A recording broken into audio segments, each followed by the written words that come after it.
amigas! Estou de volta com mais um vídeo para o canal. Hoje eu trouxe um vídeo para vocês respondendo 4 das principais dúvidas que eu recebo lá no meu Instagram. O meu arroba, link de todas as minhas redes sociais vão estar aqui na descrição do vídeo. Então, já começa com aquele nosso ritual básico, se inscrever aqui no canal, me dá um feedback se o meu sininho está funcionando, que eu tô com um problema nesse sininho que eu não consigo resolver, não consigo ativar ele por nada nesse mundo. Então me dá um feedback aqui nos comentários se esse sininho tá funcionando pra vocês. Se ele estiver funcionando, tu já ativa o sininho pra ficar por dentro de todo o conteúdo que eu postar aqui, certo? E lembrando, me segue no Instagram, no TikTok, se inscreve aqui no meu canal do YouTube, caso você não seja inscrito. E para saber mais sobre o meu dia a dia, saber mais dicas, conteúdo, me segue no Instagram principalmente, que lá eu tô todos os dias. Então, sem mais enrolação, bora pro vídeo que hoje tá babado. Primeira dúvida que eu recebo demais lá no meu Instagram é: Nutri, tô em emagrecimento, entre doce de leite e pasta de amendoim, o que eu escolho? Bom, considerando os fatos, vou até trazer aqui para vocês dados reais, considerando, né, os valores calóricos de 100 gramas de pasta de amendoim e 100 gramas de doce de leite. O doce de leite em 100 gramas de alimento terá 315 calorias. Já 100 gramas de pasta de amendoim terá 588 calorias.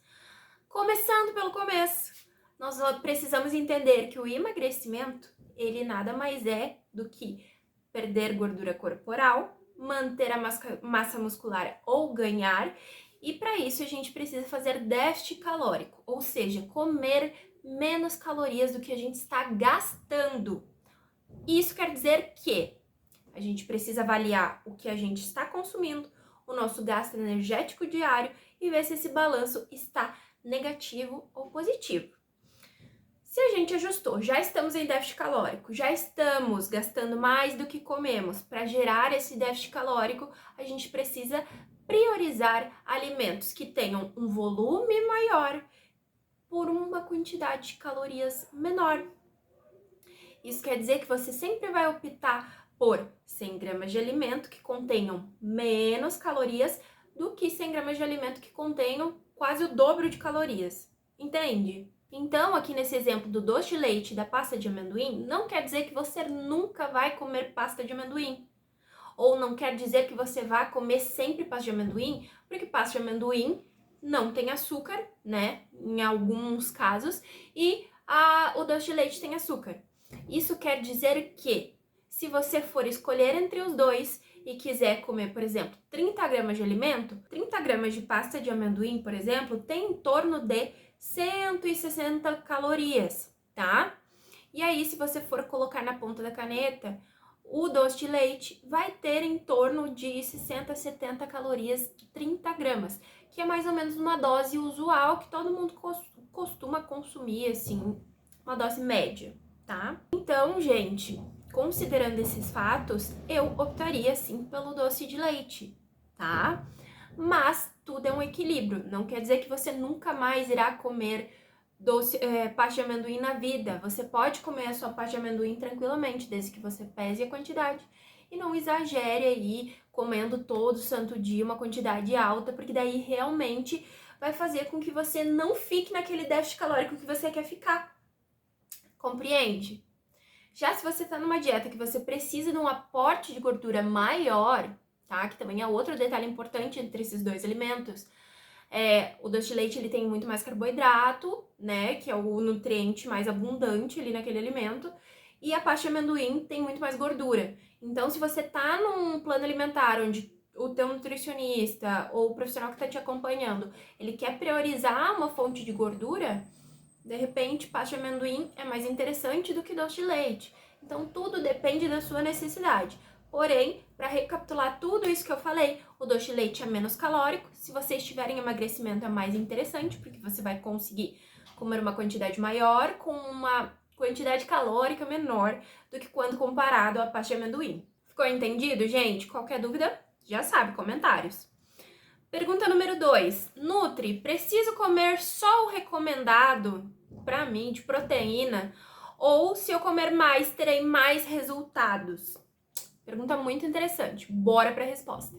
Não terá resultados. Por isso que é interessante consultar um nutricionista, fazer uma avaliação, fazer uma anamnese super bem feita, bem detalhada, bem conversada, para que teu nutri ele não tenha dúvidas, né, de todas as tuas características, teus sinais, teus sintomas, tudo, para que nessa avaliação ele consiga ter uma noção de quanto tu tá consumindo, quanto tu deve consumir para o teu determinado objetivo, tá? Você consumindo aquela quantidade, você vai ter o melhor aproveitamento possível que você consegue ter, que o seu corpo consegue ter. E lógico, gente, é tudo uma estimativa, porque para ter certeza, hoje em dia a gente precisa de métodos muito avançados que não estão disponíveis para todas as pessoas. Na realidade, não estão disponíveis para quase ninguém. Então, é interessante que você tenha em mente que você deve consumir aquilo que o profissional está te recomendando a consumir, e todo momento que você vier a consumir mais do que aquilo, ou você terá sobrecarga de algum órgão, tá? Mas isso a gente tá falando assim, ó, numa faixa muito alta de sobrecarga, tá? Não é tipo 5 gramas a mais, é muita sobrecarga. Mas você corre risco sim, né? De acordo com um extra de proteína que você come, de sobrecarregar fígado, rins. E também, gente, todo esse extra de proteína, ele pode sim virar acúmulo de gordura. Então a gente precisa ter cuidado no extra que a gente consome, tá?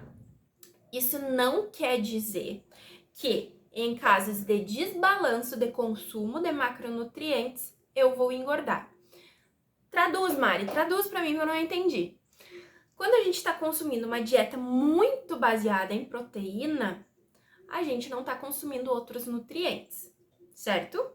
A gente não tá consumindo tanto carboidrato, não tá consumindo tanta proteína. Pode ser que a gente tenha necessidade, sim, de consumir carboidratos e gorduras, tá? Porque a gente não tá consumindo. Então, pode ser que algumas mudanças mais importantes aconteçam no teu organismo e que te alertem que alguma coisa não está certa.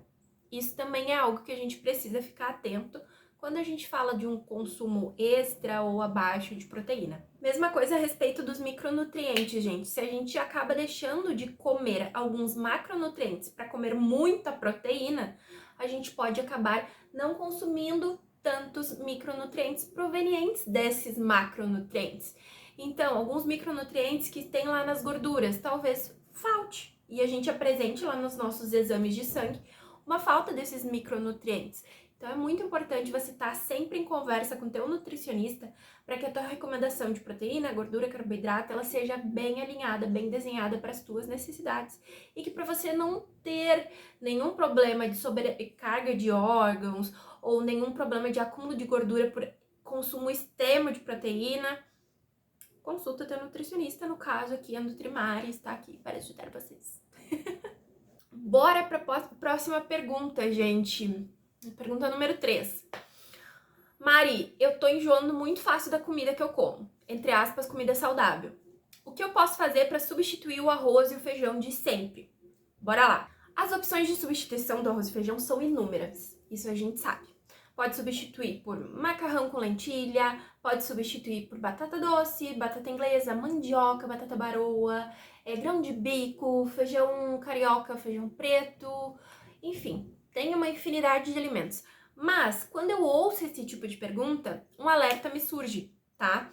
Que é, vamos por parte da pergunta, tá? Enjoo muito fácil de comida saudável. O que posso fazer? Essa pessoa, ela me trouxe um problema e ela quer uma solução. Porém, ela precisa ver que este problema, o enjoar muito fácil, de fato é um problema que não se resolve no final, nessa solução que ela me propôs, que é o que fazer para substituir o arroz e feijão. O enjoar ou não enjoar, ele é válido, esse sentimento é válido como qualquer outro sentimento que a gente tem.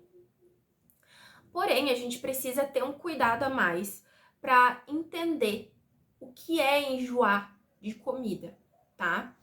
Às vezes, a gente tá tão acostumado a comer outro tipo de comida não saudável que comer comida saudável enjoa, tá?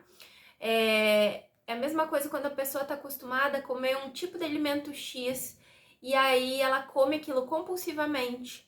E aí chega um ponto que ela não consegue sair daquele comer compulsivo. Por quê? Porque ela já se acostumou.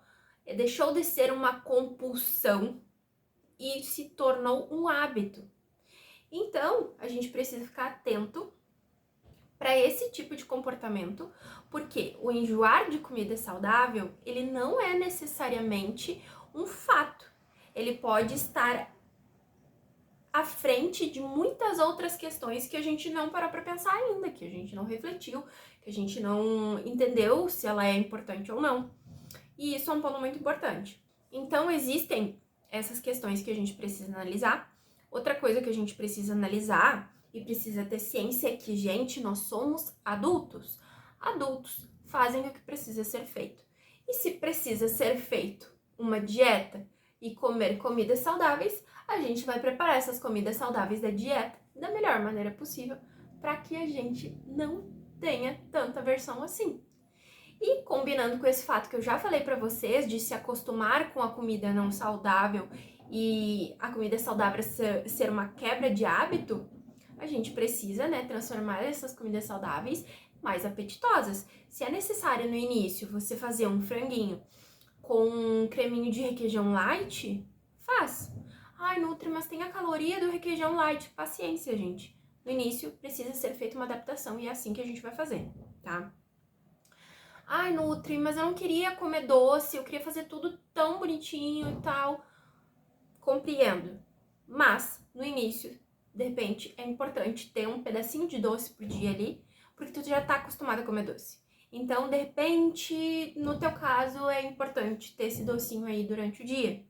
Ou um docinho saudável durante o dia. Compreende? Então, assim, esse enjoar, eu tô enjoada de comida. Gente, vamos pensar como adultos e vamos trazer soluções para os nossos problemas.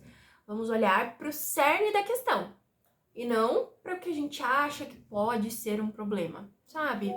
Então, ser adulto faz com que a gente faça o que precisa ser feito, que a gente faça as coisas como precisam ser feitas e, se for preciso adaptar algumas coisas, a gente adapta essas coisas, não tem problema nenhum. Pergunta número 4 e última pergunta.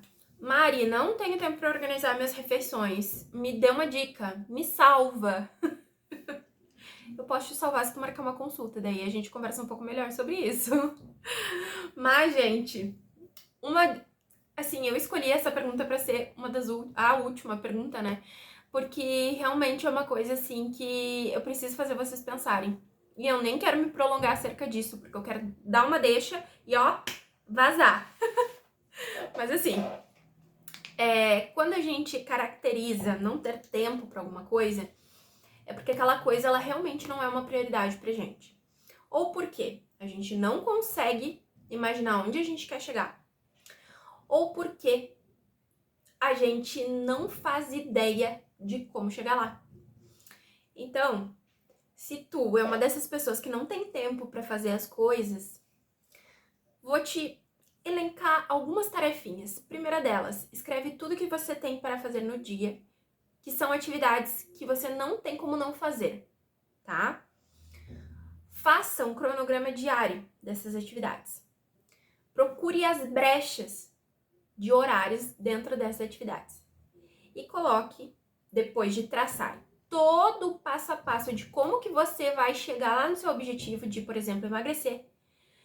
O que você precisa fazer para chegar lá. Você vai pegar essas coisas que você precisa fazer e vai colocar na sua rotina nos encaixes de horário. Se você quer, você vai fazer acontecer. Isso não é papo de coach, não é papo de influenciador, de vida saudável, não é nada. É papo de realidade, gente. É papo de realidade. Se você precisa alcançar algo e se você realmente quer alcançar algo, você precisa de organização. E aí sim, você vai conseguir organizar sua rotina para que você consiga atingir esse seu objetivo. Mas, se você não souber onde você quer chegar, você não vai chegar a lugar nenhum. é isso, gente. Eu espero que vocês tenham adorado esse vídeo. Eu tive ideia de trazer essa semana pra vocês e até trazer outro conteúdo. Mas eu fiquei muito empolgada quando surgiu na minha cabeça essa ideia de trazer algumas dúvidas que vocês me passam lá no Instagram, no TikTok também. E fiquei super empolgada de trazer aqui pra vocês, né? Se vocês tiverem outra dúvida e quiserem outro vídeo aí de perguntas e respostas, me deixa aqui nos comentários as respostas. Ou se vocês preferirem, me deixa lá no Instagram, que daí eu posso gravar um parte 2 e trazer mais dessa pra vocês, tirando dúvidas, tá bom? Um big beijo, fiquem com Deus e até o próximo vídeo. Tchau!